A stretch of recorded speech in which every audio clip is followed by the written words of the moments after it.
Então, pessoal, hoje eu quero conversar com vocês sobre a ozonioterapia, que é um procedimento terapêutico que vem sendo bastante utilizado na medicina equina, principalmente para o tratamento de ferimentos.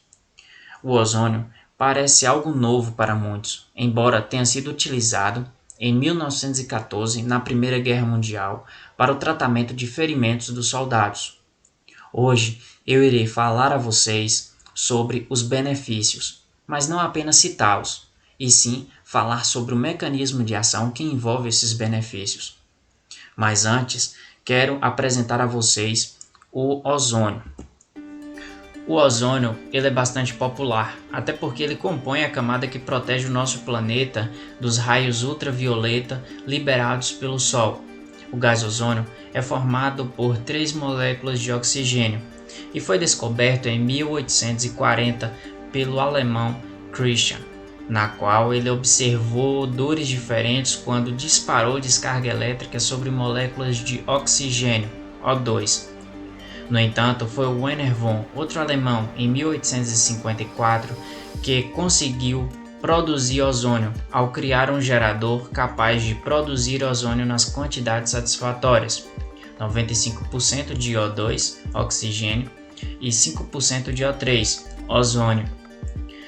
Apresentei a vocês agora a história do ozônio, então partimos para os pontos positivos da utilização do ozônio na medicina equina. A ozonioterapia tem capacidade de regular o sistema antioxidante, melhorar o metabolismo de oxigênio, modular o sistema imunológico, é um amplo espectro germicida, regula o metabolismo, além de intervir na liberação de altacoides. O interessante é o mecanismo de ação, então vamos para ele. Com relação ao sistema antioxidante, o ozônio ele tem capacidade de interagir com fluidos orgânicos, como por exemplo os ácidos graxos, e isso se dá pela capacidade de metabólitos de ozônio interagirem pela produção de energia. E essa produção de energia favorece o aumento da glutationa peroxidase. Essa proteína ela é responsável pela redução dos radicais livres. E o que seriam os radicais livres? Bom, nós temos o oxigênio molecular, na qual apresenta 8 elétrons, sendo 2 elétrons na sua última camada.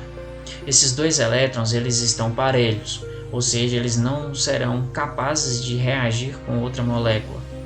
Já se este oxigênio receber mais um elétron, ele terá um elétron na sua última camada e ele não estará parelho, sendo assim capaz de se ligar a outra molécula, como por exemplo de DNA, fazendo com que ela perca a sua função. Sendo mais específico com a glutationa peroxidase, ela é responsável por pegar a glutationa redutase e ligá-la ao radical livre, como neste caso o peróxido de hidrogênio, H2O2, e fazer com que elas se tornem duas outras moléculas, H2O, água, e a glutationa oxidada.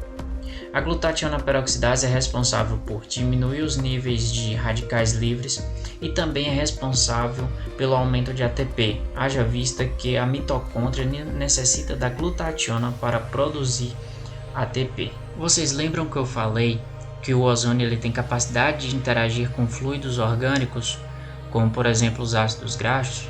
Bom, eles vão interagir com os ácidos graxos que compõem a membrana que reveste os eritrócitos. Isso fará com que essas estruturas tenham a capacidade de reagir com o oxigênio, melhorando assim o metabolismo de oxigênio. Bom, o ozônio ele é capaz de melhorar o sistema imune do indivíduo. No caso, ele irá produzir citocinas, que são responsáveis por recrutar células de defesa, neste caso, principalmente os monócitos e os linfócitos T. Há também um aumento da liberação de antagonistas das citocinas como interleucina 10 e a TGF-B1, que são capazes de suprir a citocina autorreativa. Portanto, a indução de citocinas não ultrapassa níveis maiores do que o necessário, uma vez que se ativem os contrarreguladores. O ozônio é ainda visto como um agente germicida. Vocês lembram lá no início da apresentação que eu disse que na Primeira Guerra Mundial os soldados machucados eram tratados com ozônio? Bom, os alimentos também. Eles tinham o intuito de combater aos germes patógenos que habitavam o alimento. E como isso ocorre? Bom, o ozônio ele vai se ligar às glicoproteínas, aos glicolipídios e aos aminoácidos de membrana da bactéria. Devo dizer primeiro que a ação deles é ainda mais eficaz, a ação do ozônio é ainda mais eficaz em fungos e é eficaz também em vírus não encapsulados e pouco eficaz nos vírus encapsulados. E como que ocorre? Ele tem a mesma função que os radicais livres. Agora eles vão trabalhar contra o organismo. Ele vai se ligar a essa glicoproteína, a estes aminoácidos, aos glicolipídios da parede celular e fazer com que ele se inative.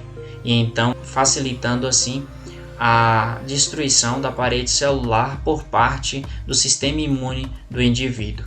E por fim, o ozônio ele ainda tem capacidade de induzir a produção de altacoides. E o que seria altacoides? São substâncias farmacológicas não sintéticas produzidas pelo organismo que são importantes no combate a patógenos no organismo. Bom pessoal, era isso que eu tinha para falar para vocês. É um assunto um pouco mais chato porque aborda mais a química. Há quem goste mais da química, dificilmente alguém da veterinária vai gostar da química, mas é isso, é bom compreendermos. Tem um artigo interessante para vocês. Eu vou fazer assim, eu vou deixar o link aqui na descrição do Instagram e vocês acessam o Instagram e pegam a última publicação que vai estar lá o artigo. É bastante interessante, me ajudou bastante para elaborar essa apresentação. Então é isso e até uma próxima.